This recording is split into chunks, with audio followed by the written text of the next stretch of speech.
Today, we're going to talk all about Instagram and whether it still works in 2026. I'm going to cover the current state of Instagram today in 2026, 3 tips to optimize your Instagram for sales. So we're not talking about how to go viral or how to get more followers. We're really going to be focused on how to optimize your Instagram for sales and to convert viewers into buyers today. Including the aspect of Instagram that I find most wedding professionals and creatives are really sleeping on when it comes to converting viewers into buyers. So make sure you watch the full episode to get the details on that. Welcome back to Marketing Answers with Jamie Coast. I'm a former Fortune 500 marketer who picked up a paintbrush and built a successful multi-six-figure stationery business, and I'm going to help you do the same. So I'm answering your marketing questions to help you grow your creative business. Let's get started. The state of Instagram. So many wedding professionals are using Instagram. I think, you know that it's important to get yourself out there. You're having a little bit of success on Instagram and, getting leads from there. But, you might be getting followers still. But I find that many of you are lacking a clear strategy beyond just posting lots of reels and, hoping one of them goes viral, or, posting a series of videos and, hoping you get a ton of followers. The good news is that on Instagram, even without a lot of followers, there isn't really the follower game anymore. You can get a ton of views on your content and a ton of buyers without a lot of followers. So that's the great news, is that you don't need to chase followers as much as you did, when we were first getting started on Instagram back in 2011. And I was, working with clients to set up their Instagrams for the first time. And, we were buying followers and doing all sorts of things to make sure that we could get our audiences as big as possible. The great news is that's not necessary anymore. And the perfect example of that is my own Instagram for my stationery business. Even when I only had 2,000 followers, I was able to get between 2 million to 5 million views per month pretty consistently on my content. And I was able to make, 15 to 20K per month pretty consistently, just from Instagram. And, I was tracking all my leads and all the lead sources. And, that's about how many I was getting per month just from Instagram alone. So I can really talk you through the strategy that I used in order to do that. My general note in terms of your marketing strategy, whether you're a wedding professional or a creative in general, is to really just pick one marketing platform to start with and master it. So today we're really going to help you master Instagram. And then once you're making, 6 figures on that platform, then you can explore, moving into other platforms. But if you just want a 6-figure business, you can just use one platform. I'm giving you permission, and I'm telling you that it's the best strategy, is to really, just do one, focus on that one platform before you move on to other platforms, and really master it. Because what ends up happening is you end up spreading yourself too thin across 2, 3, even 5 different marketing channels, and you don't do any of them well. And so you just see sort of dribs and drabs coming from everywhere instead of a flood of leads coming from one place. So tip number 1 today is to optimize your main feed for buyers, right? So we're going to start with your bio. With your bio, what you want to do is make sure that, one, it's, keyword rich for whatever you want people to be searching for and finding you for. So for example, if you're a Long Island wedding photographer, you want to start with Long Island wedding photographer. If you're, a wedding planner in the Hamptons, you want to do Hamptons wedding planner, right? So, if somebody types that into their search, they're looking for a specific creative in their area, they're going to find you. So that is our first piece for your bio. Then what you want to do is clearly state what makes you unique. You want to do a direct call to action, and I like to stick with a single focused link that you're directing people to. So this is another mistake I see a lot of people making, is they will do the link in bio, and the link will go to one of those, pre-built for free, it has like 6 or 7 links, and, one goes to your contact page, one goes to your FAQ page, another one, goes to contact you, another one goes to your about page, right? And they'll just like have them all there. I don't recommend that at all. What it ends up doing is confusing your buyer as to where they should go and what the next step should be. And then they don't buy, right? Confused consumers don't buy. So what we want to do instead is really focus in on the journey that you want people to take when they land on your Instagram. And for us today, we're focused on sales. We want to take them right to the place where they can buy. Right. So if you are a photographer and the next stage the first stage, I should say, in your sales journey is to book a call with you, let's just have book a call with the link to book a call, right? That's going to be the most straightforward way to get you as many calls as possible, and ultimately as many sales as possible. For mine, I recently switched it over to my main shop page for semi-custom invitations, since I'm focused a lot more on semi-custom and ready to ship products these days. And the best way I found to get people to actually buy those invitations is just link them directly to the shop page. And I noticed a huge difference when I made this switch over. I used to have this really, really beautiful custom built Instagram mobile friendly page that I had spent a ton of time on and Showit, making this beautiful, beautiful layout and beautiful page that had, everything you could possibly ask about. It had notes about my availability. It had book a call. It had, pricing. It had all sorts of stuff in there. It had, links to my website. It had links to my Pinterest. It had links to, all sorts of things. It was basically like a mini website. And what I found is when I switched over from that to just a direct link, all of a sudden I was getting a ton more like direct sales right from Instagram, instead of people sort of clicking into there and then, getting lost or, going down a rabbit hole somewhere that I didn't want them to go. So that's my number one tip for your bio. So the best links that you can put there are, a link to book a call, your contact page, or some sort of, warm landing page where they can, directly buy whatever it is that you're selling. The other thing that you want to do to optimize your main feed is work on the 3 pinned posts that you can keep up on the top of your feed permanently. So I recommend doing pinned carousels. And so what you're going to do is talk about 3 different things right at the top of your feed with pinned carousels. The reason you want to do this is that Gen Z and millennials are really using Instagram as a browsing feature. They will go to Instagram before they even go to your website necessarily, to check you out, to see if you're legitimate, to see if you're authentic, view pictures of your work, right? I see this with restaurants all the time. If I'm searching for a restaurant, I will go look at their Instagram before I'm even going to their website, and I want to see, pictures of all the dishes. And, if I see things that are, not super refined, if it looks like they haven't posted in years, then I'm kind of questioning, like, is this restaurant even still open? So that's the same sort of experience that you want your audience to have as soon as they land on your Instagram, is that you're active, you're real, and all of your content, right? They can see a preview of your work and learn more about you. So here are the 3 pinned carousels that I recommend in order to make them do some sales work for you, and some heavy lifting there in terms of sales. And this can be evergreen content, right? So you create these once, you pin them, and then you're done.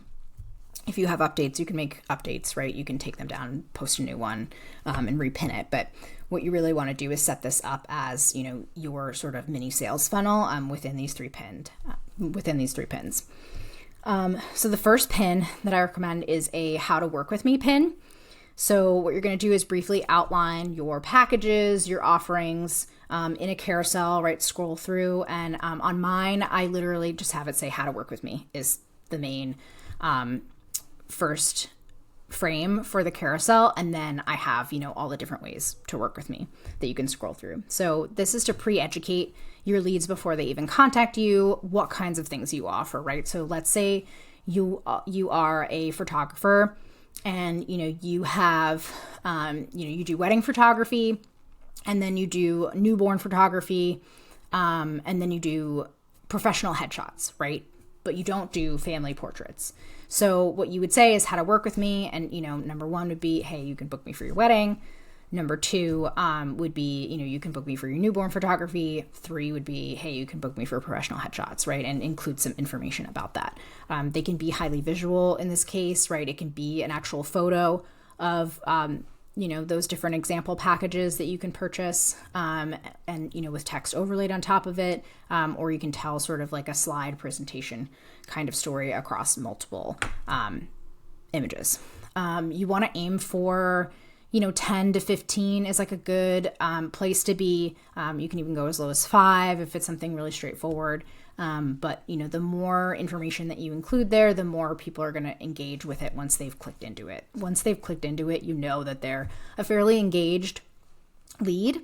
And so you want to give them some information there that they can sort of answer their own questions right there. And then I would end it with a frame at the end that, directs them where you want to go again. So maybe it could be see link in bio to contact me to book your package today. Or it could be, go to this URL, and you actually include the URL to book a package with me, etc. I think this works even if you just offer, let's say you're a photographer and you just do weddings, right? Outline some of your packages, right? You do maybe, the wedding day, right? And then maybe you have packages for the entire weekend.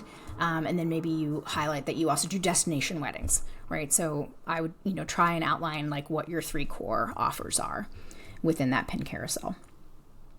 I wouldn't necessarily add pricing at this stage. I think, one of the things that research has proven, regardless of what couples are saying online about how they want to see pricing right on your website and they're not even going to contact you if they don't, the truth is that if you leave off pricing, you will get more inquiries, you will get more leads. It's just a fact. It is what all the research says. There are tons of companies out there that do this sort of sales research, and they do a lot of testing and A/B testing. And what they find is that when you don't put your pricing, you get more inquiries. So you are maybe going to lose some of the people who are looking within a very specific budget, and don't even want to contact you unless you fit within that budget. But you're gaining people who just want to work with you and love your work and really just want to find out more and are not afraid to contact you to find out whether you're in their range or not.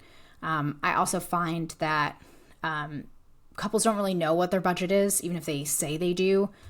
Once they see what the packages are and what it includes, a lot of my custom invitation clients are, doubling or tripling their budget after they've seen the packages. So budgets aren't necessarily real at the inquiry stage. And I think that's an important thing to know and sort of reframe for yourself that, just because someone says their budget is 10K, they might end up spending 20K to get what they want once they see it.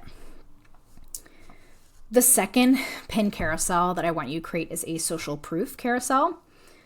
So this can be press clippings, right? If you've been featured in Vogue or Brides or, anything like that, you can have all the logos there of where you've been featured, or screenshots of the features themselves, right? To like prove that, it's not just a logo. Like I actually was featured in there. That's what I had on mine. I had like, if I was quoted in Martha Stewart Living, for example, I had, a screenshot of my quote. And then, I had like a screenshot of my quote in The Knot, right? And, any other recent press mentions that I gotten that I felt like were really worth highlighting. So this is your social proof carousel. It proves your authority. It proves your credibility right off the bat. And that's, really important in the sales process to sort of lead your prospective buyer into an actual sale. The other thing you could do here, if you don't have press features or you just don't have enough that are worth highlighting, is to focus on testimonials, right? So if you have some client testimonials, design a nice looking carousel that sort of flips through, a bunch of different testimonials. Again, this is proving your legitimacy. This is proving your credibility, and it's, assuaging them and making them feel comfortable to contact you. The third pinned carousel I want you to put as either a slideshow of your work or more information about your personality. I think this will depend on what kind of creative service business you are. So going back to my photographer example, you might want to showcase a mix of your work, but talk about your personality, right? And, show photos of you, using your camera on the day, and talk about, what makes you distinctive and what makes working with you so unique. Especially for photographers, the personality is so important, right? Because you're going to be spending your entire wedding day with that person. And so couples really want to make sure that they are a good personality fit and that they're not going to feel awkward with this person, taking pictures of them all day. So highlighting your personality, kind of what makes you unique, what you like, how you approach your work, things like that. That's what your third carousel should be. If you sell more like straight services or products, this can be an example of doing like a mini portfolio.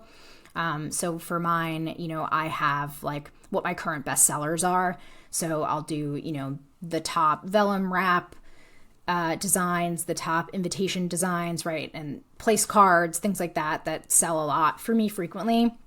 I'll just have the pictures of them and, talk about how these are my best-selling products and direct them on, where they can go to buy them in the end.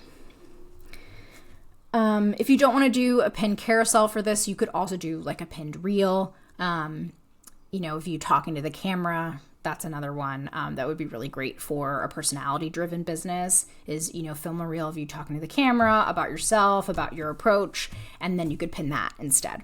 And that's a really great way to sort of connect one-on-one with the viewer before they reach out to you. My second tip for optimizing your Instagram for sales is to use Reels as your full funnel awareness driver. So one of the biggest mistakes that I see with wedding professionals and other creatives is that they're not looking at Instagram from a funnel perspective. And so a marketing funnel, for those of you who don't know, is basically the user journey and what that looks like. And so you start at the top with the widest part of the funnel, which is awareness. And then some of those people are going to move down into engagement or consideration, right? Where they're poking around, they're like interacting with you a little more, they're reading your content, but they're not ready to make a purchase just yet. And then some of those people will move down into the purchase part of the funnel, the narrowest part of the funnel. And then that's, when they're ready to purchase from you. So what you want to do is try and make the top of your funnel as wide as possible. And then what you want to do is also make it really short, right? You want to get leads in through your funnel, as quickly as possible, right? So you want to get them from awareness of you to, engaging with your content, to making a purchase or, booking a call to make a purchase as quickly as possible. So what I like to do is view the different pieces of Instagram as different parts of that funnel. So, we already talked about the pinned posts and, your link in bio, and those are sort of like middle of funnel pieces. Now we're going to, take a step back and talk about the top of the funnel, which is awareness, and, what kinds of content you create there. So Reels are really, your sort of top of funnel. They're your awareness drivers, and that's how you should be treating them. That's the content that Instagram is pushing out the most in their algorithm, especially trial Reels right now. So creating that content should really be about awareness and getting as many people in as possible, as many of your ideal clients as possible. So what you want to do is use your Reels to drive awareness and then get them to click into your bio, from there. So the way to do that is to really create what are called hooks, right? Or, something that grabs the viewer and gets them to watch the video. So the first thing you want to do is, create a hook for your reel.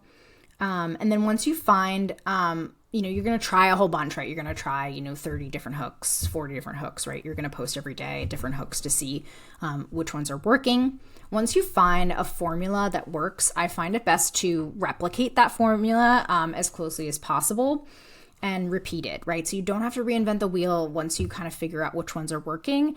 You can just repeat them over and over again. You can repeat the same exact text with different footage. You can repeat the same exact text with, different color fonts. You really can milk a successful formula as much as possible. So this doesn't have to be a full-time job, right? I spend barely any time on my Instagram at all these days. And I'm still getting, 1 to 2 million views per month when it's just on autopilot. So once you figure out what these formulas are, you really can, convert your Instagram into kind of an autopilot funnel by just, making minor tweaks and repeating them, right? So maybe you have, you end up with 10 formulas that work. And so you're just repeating those 10 formulas over and over. One of the hacks I have for, the footage that goes behind the hook, right? You call it B-roll footage, is I like to film a bunch of B-roll footage at once. So I shoot a bank of it, or, I'm filming different things all the time. If I have time to, just set up my camera while I'm assembling an order, I'll just, get like a time lapse of that. Or, if I'm walking somewhere, if I'm at a networking event, especially one that's really fancy, I like to, take kind of a pan through shot of the event and what it looks like, to get that sort of like wedding luxury atmosphere. So I'll just have a whole folder saved on my phone that's titled B-roll, and it has all of that footage in it. So when I go to create new reels, I can very easily just pull from that folder instead of having to scroll through my entire camera. Going back to the reposting of high-performing reels, Instagram will recognize that these formats do well for you, and they will be successful time and time again. Maybe not quite as successful, but what I find is that reusing these formulas, once you find out what works, they end up performing better than testing new content a lot of the time. And so it really is a great way to, get your views up and, work smarter, not harder in terms of creating new content for reels. So many wedding professionals think about creating reels and new content for their Instagram, and they're making it really, really complicated. They're doing styled shoots. They're, constantly feeling like they have to capture content on the day of the weddings in order to have more and more and more and more. And what I have found is that a lot of that is just really unnecessary, right? You can repurpose content from, one styled shoot over and over and over again for much, much longer than most wedding professionals are doing it. So I want to encourage you to find the easy way to do Instagram and really focus on finding out what works and finding out what's successful and working smarter instead of new all the time, right? It's not a new novelty game. It's a consistency, repeatability, figure out what's getting your audience in and what the algorithm is promoting game these days. One of the things that I do for my Instagram, especially during the busy season, is during wedding season, I use a tool called repurpose.io. And so I have, 10 to 15 different hooks that I know work with the Instagram algorithm right now. The formula is working. They tend to get thousands of views, hundreds of thousands of views every time I post them. And so what I actually do is, during the off season is I'll create a full calendar, right, of new content, post, 2 to 3 times a day, every day for 30 days. Then I turn on repurpose.io and I just say, hey, twice a day at this time and this time, go back 30 days and repost that content. And so repurpose.io will actually repost the exact same content that I have already posted, going back 30 days. And so every month it'll just sort of repeat that cycle of 30 posts. And so that's a really great, smart way to be very efficient during the wedding season when you're just too busy to create new content and post new content. Is turn on repurpose.io. You can keep the consistency, and it works. I'm getting 2 million views a month just doing that, right? So it does work. And what I do is, then when I do have time, I'll pause repurpose.io and I'll create new content to, some to test and some that are just reworking those formulas that I know work. So that's a really smart way to use your time efficiently. And you shouldn't be worried about spamming people or, people seeing the same thing over and over. I think, people are really nervous that if they see the same reel twice, that they're going to think, oh, this is just, spam content. It's just, they're sharing the same thing over and over. This is really boring. But actually, Instagram shows your content to so few of your followers and so few of its general audience, percentage-wise, that I guarantee you no one is going to see the same content more than one time, even if you're posting the same thing every single month. Most people are just not seeing 90% of your posts to begin with. So, they'll see post 1, and then, the next week they'll see post 8, and then the next week they'll see post 25, and then the following week they'll see post 2, right? So it's not like that they're seeing every single content piece that you put out in chronological order. The other great thing about weddings, and one of the amazing things about our industry, is you have to bring in new customers every 12 to 18 months, essentially. That is your window of when they're going to be purchasing things for their wedding. Once the wedding is done, it's done. They're not really your customer anymore.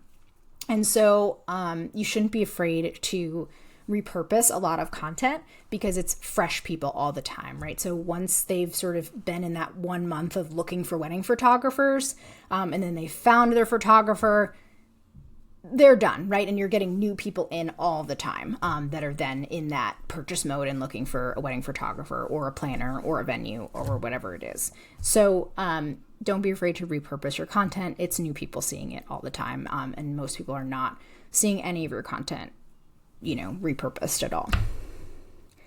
My last tip today, and this is the aspect of Instagram that I see so many wedding professionals really sleeping on, is using Instagram stories as your bottom of the funnel for converting viewers into buyers. Stories is the only place within your Instagram that you can directly link to something other than your bio.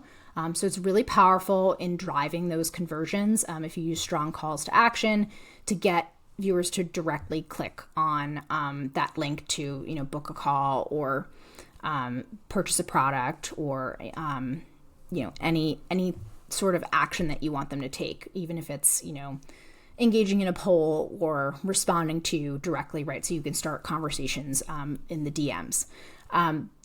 Instagram stories is the best way to do that. It's also full of your most engaged viewers, the people who are most likely to buy. They're lurking in your stories. So if you're not posting stories every day, you're really missing out. It's a great way to make the switch from just being a viewer-focused Instagram to being really a sales and marketing platform for you. So this is how I would do it is, let's say you're a wedding photographer and you have an open date, right? Maybe, June 13th is still open for you, when you're working on your content, in January, February. And so I would post every single day that this date is still available until it's not available anymore. Because they're only 24 hours, they're disappearing.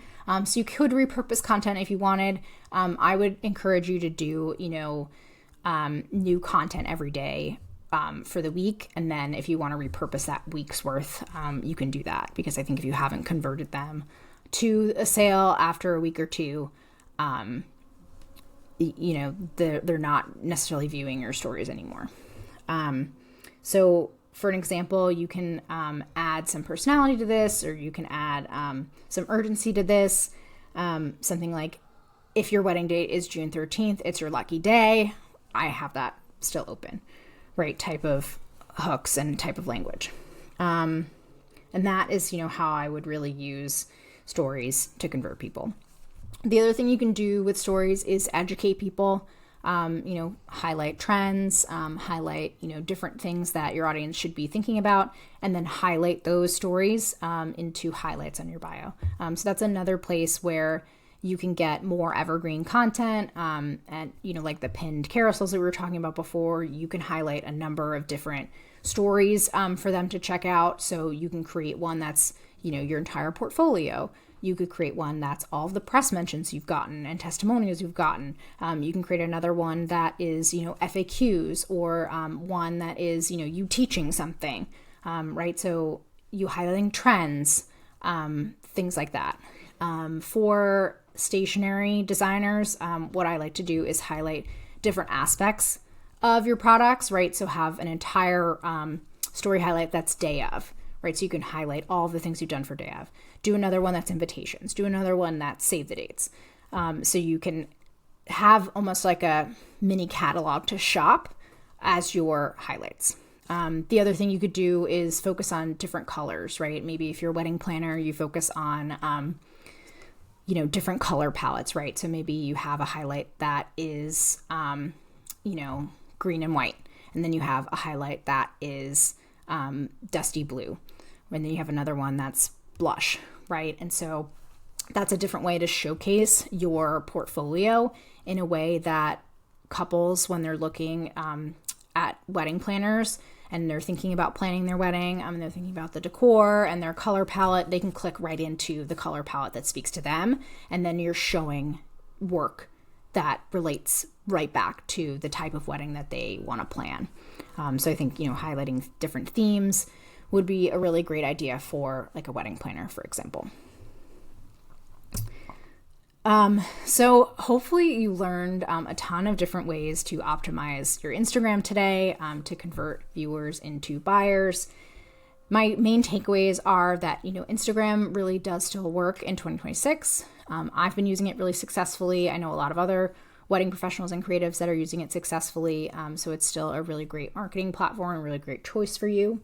But only if you're using it intentionally, and not just posting and hoping for reels to go viral, or, focused really on, getting followers, and playing, sort of follow for follow games and things like that. To recap the 3 tips that we talked about, one is, focus on optimizing your bio and pinning some evergreen carousels that do some of the sales work for you. The second one is using reels as an awareness driver and understanding that those are the top of funnel pieces of content for you to bring people in, and that those are likely what users are going to see first about your brand. Is they're probably going to come in through a reel. And then the third is using Instagram stories for conversion, and using them towards the bottom of your funnel in order to link directly to the places where you want viewers to go. You don't need a huge following on Instagram. You really just need a good system, and, to work smarter and not harder. If you want to learn more about other marketing platforms and whether they still work, in the next episode, I'm going to be talking about Pinterest and whether Pinterest still works for creatives and wedding professionals in 2026. So when it's ready, I'm going to link it right here. You really don't want to miss it. It's a great one to talk about. The different ways to use Pinterest today to drive sales as well. And if you're looking for answers to one of your questions, head over to marketinganswerspodcast.com/ask and submit your questions for a chance to have them answered on the show.